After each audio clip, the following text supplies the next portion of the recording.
ਚੰਡੀਗੜ੍ਹ ਵਿੱਚ ਇੱਕ ਪੁਲਿਸ ਵਧੀਕੀ ਦਾ ਅਜਿਹਾ ਮਾਮਲਾ ਸਾਹਮਣੇ ਆਇਆ ਕਿ ਅਦਾਲਤ ਨੇ ਪੁਲਿਸ ਨੂੰ ਕਾਰਵਾਈ ਕਰਨ ਦੇ ਆਦੇਸ਼ ਦਿੱਤੇ, ਉਹ ਵੀ ਅੱਖੋਂ ਓਹਲੇ ਕਰ ਦਿੱਤੇ ਗਏ। ਹੁਣ ਪੀੜਤਾ ਪਰੇਸ਼ਾਨ ਹੈ ਕਿ ਉਹਨੂੰ ਇਨਸਾਫ ਕਿਉਂ ਨਹੀਂ ਮਿਲ ਰਿਹਾ। ਜਿਹੜੇ ਕਾਨੂੰਨ ਬਣੇ ਗਏ ਨੇ ਫਿਰ ਉਹਨਾਂ ਦਾ ਅਰਥ ਕੀ ਰਹਿ ਜਾਂਦਾ ਹੈ ਜੇਕਰ ਉਹਨਾਂ ਨੂੰ ਇਨਸਾਫ ਨਹੀਂ ਮਿਲਦਾ। ਅਸਲ ਦੇ ਵਿੱਚ ਕਾਲਜ ਲੈਕਚਰਾਰ ਨੇ ਮੈਡਮ ਇਹਨਾਂ ਨਾਲ ਗੱਲ ਕਰਦੇ ਹਾਂ ਕਿ ਇਹਨਾਂ ਨਾਲ ਵਧੀਕੀ ਹੋਈ ਤੇ ਇਨਸਾਫ ਅਜੇ ਤੱਕ ਨਹੀਂ ਮਿਲ ਰਿਹਾ, ਭਾਵੇਂ ਕਿ 1 ਸਾਲ ਹੋ ਗਿਆ ਇਹਨਾਂ ਨੂੰ ਦਫ਼ਤਰਾਂ ਦੇ ਵਿੱਚ ਠੋਕਰਾਂ ਖਾਂਦਿਆਂ ਨੂੰ। ਮੈਮ ਕੀ ਨਾਂ ਤੇ ਤੁਹਾਡੇ ਨਾਲ ਹੋਇਆ ਕੀ? सर मेरा नाम रेनू है और मुझे मेरे हस्बैंड मेरे ससुराल वालों ने मुझे मेरे साथ मारपीट की 14 मार्च को और एसएचओ के सामने। और मैंने ही पुलिस को अपनी हेल्प के लिए बुलाया था। पुलिस ने मेरी हेल्प करने की बजाय मुझे और असॉल्ट किया और मुझे उठा के घसीट के मारपीट के वहाँ पुलिस स्टेशन में बंद कर दिया। जब मैंने मेडिकल के लिए बोला तो मुझे ही झूठे केस में फंसा दिया गया। रात के 3 बजे बंद कर दिया गया। ਤੇ ਨਜਾਇਜ਼ ਹਿਰਾਸਤ 'ਚ ਕਿੰਨਾ ਟਾਈਮ ਤੁਹਾਨੂੰ ਰੱਖਿਆ ਤੇ ਮਾਰਪੀਟ कितना टाइम की? से हो रही थी ये सारी मारपीट 7:30 बजे के आसपास होनी स्टार्ट हुई थी और ये तब तक चलती रही जब तक मुझे वो अंदर बंद किया। फिर जब तक कोर्ट में लेके गए, मेरे मेडिकल करवाने के बाद वो और ज़्यादा चिढ़ गए कि मैंने मेडिकल करवा लिया तो वो सब फंस जाएंगे। ਤੇ ਕੁਝ ਫੋਟੋਆਂ ਨੇ ਜਿਹੜੀਆਂ ਮੈਂ कहना ਸਾਡੇ ਦਰਸ਼ਕ ਦੇਖਣ ਜੋ ਸਾਲ ਪਹਿਲਾਂ ਟੌਰਚਰ ਹੋਇਆ ਮੈਡਮ ਦੇ ਉੱਤੇ। ये सर हाँ जी, इसका मेडिकल हुआ था उस दिन। मेरी गर्दन काट रखी थी, पूरी घसीट रखे पूरे गोडे, ये मेरे से हाँ जी आइज़ पे मुक्के मारे हैं काफ़ी सारे हाँ जी। और ये मेरी आई अभी पीछे मेरी ट्रीटमेंट चल रहा है। पूरी बॉडी मेरी नीली हो रखी थी उस टाइम पे। और जज सर ने मुझे री मेडिकल के लिए कहा था पर इन्होंने री मेडिकल नहीं करवाया। वापस ये मनी महाजरा में ही ले गए मुझे 32। नजायज हिरासत में कितने घंटे रखा आपको? ये पूरा 3 बजे तक, मतलब 7:30 से लेके हाँ जी 3 बजे तक रात के, जब तक उन्होंने उसके बाद मुझे लॉकअप में बंद कर दिया गया। हाँ जी उनके कपड़े भी पूरे फाड़ दिए। कपड़े सर ऐसे घसीट के पूरे ये मेल कांस्टेबल्स ने फाड़े हैं, ये शिव कुमार ने और ये सारे एक फीमेल को हैंड लगाने। कौन से थाने में रखा? ये इंडस्ट्रियल पुलिस स्टेशन के वहाँ पे एज़ पर आरटीआई रिकॉर्ड वहाँ 11 जने प्रेजेंट थे, 8 मेल प्रेजेंट थे वहाँ पे मेरे घर पे एसएचओ समेत। तो वही सब इसमें इन्वॉल्व थे।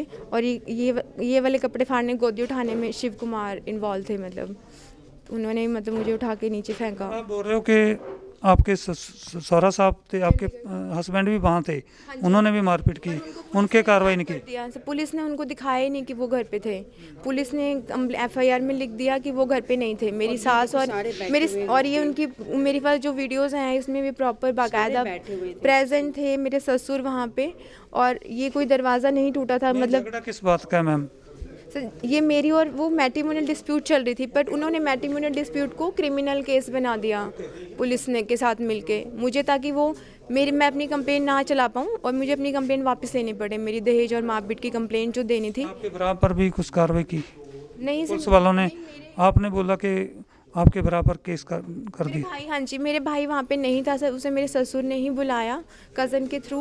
और बाद में उसे जब उसने वीडियो बनाई मेरे सास ससुर और हस्बैंड की और मेरे इन लॉज पुलिस की वीडियो बनाई, तो उसे उठा के बाहर फेंक दिया गया, पुलिस स्टेशन में बंद कर दिया गया।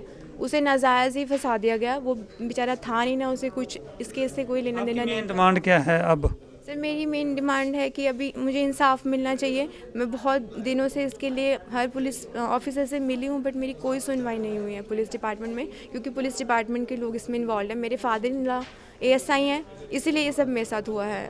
कोर्ट में अदालत कोर्ट में कब गए? कोर्ट ने कब फैसला सुनाया? फिर हाई कोर्ट में भी गए आप? हाँ जी सर 15 मार्च को पहले फैसला आया था, जिसमें जज सर ने बाकायदा लिखा था कि कपड़े फटे हैं, असॉल्ट हुआ है, नंगे पैर हैं और ये पता लगाया जाए कि कैसे पुलिस वाले पे एक्शन लिया जाए। पर कुछ नहीं हुआ। 9 महीने हो गए। उसके बाद नेशनल वुमेन कमीशन ने भी बोला, उसके बाद ह्यूमन राइट कमीशन ने बोला कि ये वायलेशन है ह्यूमन राइट की, आप एक्शन लो, बट उस पर कुछ भी आज तक नहीं हुआ है। होम सेक्रेटरी गवर्नर मैंने हर किसी को रिप्रेजेंटेशन दी है, प्राइम मिनिस्टर ऑफिस में भी दी है, बट कोई सुनवाई नहीं हुई है इस पर। मीडिया सामने आवाज़ उठा रहे ने कुछ ਹਿਊਮਨ ਰਾਈਟਸ ਨਾਲ ਸੰਬੰਧਿਤ ਹੈਗੇ ਨੇ ਜਿਹੜੇ ਅਹੁਦੇਦਾਰ, ਉਹਨਾਂ ਨਾਲ ਗੱਲ ਕਰਾਂ। ਮੈਮ ਕੀ ਨਾਮ ਤੁਹਾਡਾ ਤੇ ਕਿਹੜੀ ਸੰਸਥਾ ਤੁਹਾਡੀ? मैं Punjab and Chandigarh teachers union के चंडीगढ़ डिस्ट्रिक्ट की प्रेसिडेंट हूँ जी। और जब हमें पता चला, ये हमारी संस्था की एक मेंबर हैं, तो सारे कॉलेजेस जो हैं हमारे यहाँ के पंजाब यूनिवर्सिटी के अंडर आए, उनके हमारे मेंबर्स वहाँ से एफिलिएटेड हैं। तो इन्होंने अपनी समस्या हमारे साथ शेयर की और इन्होंने हमारी हेल्प सपोर्ट सीख की।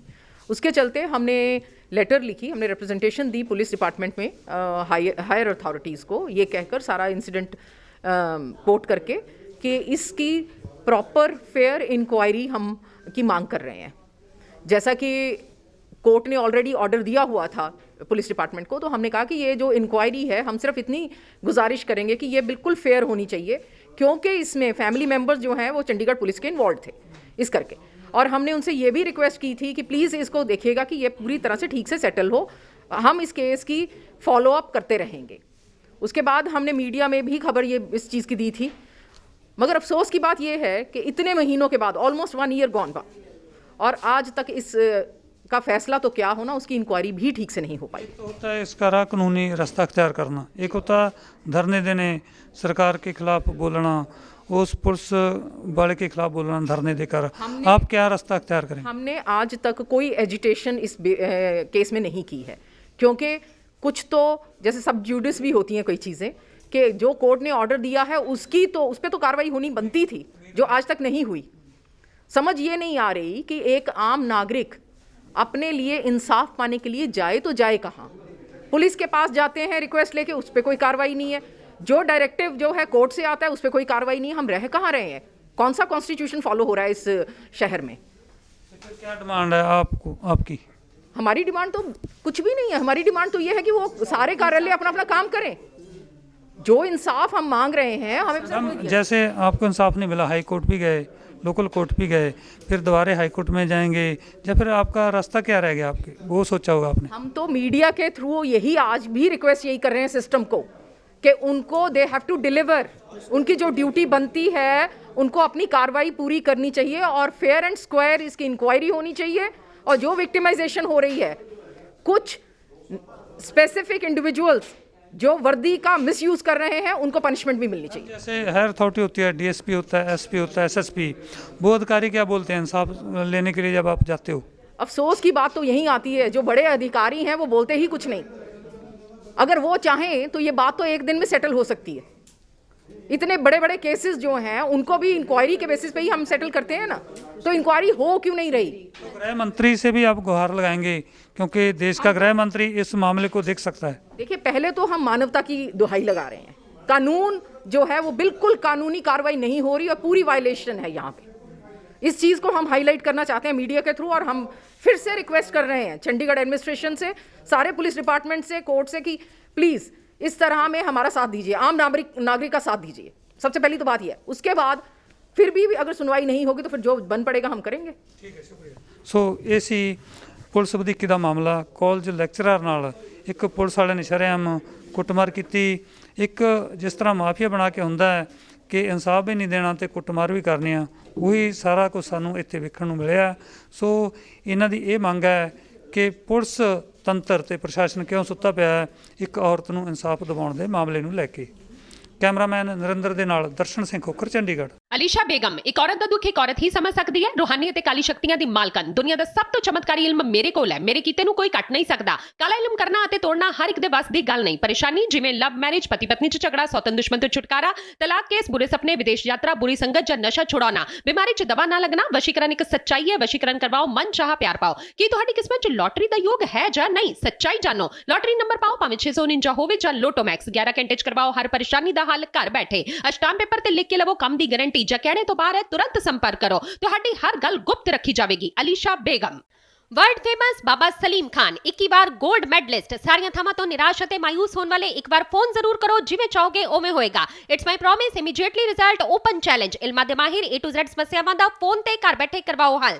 ਵਸ਼ੀਕਰਨ ਅਤੇ ਮੁੱਠ ਕਰਨੀ, ਲਵ ਮੈਰਿਜ, ਸੌਤਨ ਅਤੇ ਦੁਸ਼ਮਣ ਤੋਂ ਛੁਟਕਾਰਾ, ਪੱਕਾ ਕੰਮ, ਪੱਕਾ ਹੱਲ, 101% ਦੀ ਗਾਰੰਟੀ, ਅਸ਼ਟਾਮ ਪੇਪਰ ਸਮੇਤ। ਸਭ ਤੋਂ ਪਹਿਲਾਂ ਕੰਮ ਕਰਨ ਦਾ ਵਾਅਦਾ। ਨੌਕਰੀ, ਪ੍ਰਮੋਸ਼ਨ, ਕਾਰੋਬਾਰ 'ਚ ਪਰੇਸ਼ਾਨੀ, ਘਰ 'ਚ ਝਗੜਾ, ਕੋਰਟ ਕੇਸ, ਤਲਾਕ, ਪ੍ਰਾਪਰਟੀ ਝਗੜਾ, ਪਤੀ ਪਤਨੀ 'ਚ ਅਣਬਣ, ਜਾਦੂ ਟੋਨਾ, ਮਨਮੋਹਣੀ ਵਸ਼ੀਕਰਨ ਕਰਵਾਓ ਜਾਂ ਤੁੜਵਾਓ, ਰੁੱਸੇ ਨੂੰ ਮਨਾਉਣਾ। ਹੁਣੇ ਕਾਲ ਕਰੋ ਬਾਬਾ ਸਲੀਮ ਖਾਨ 98 199 37 467।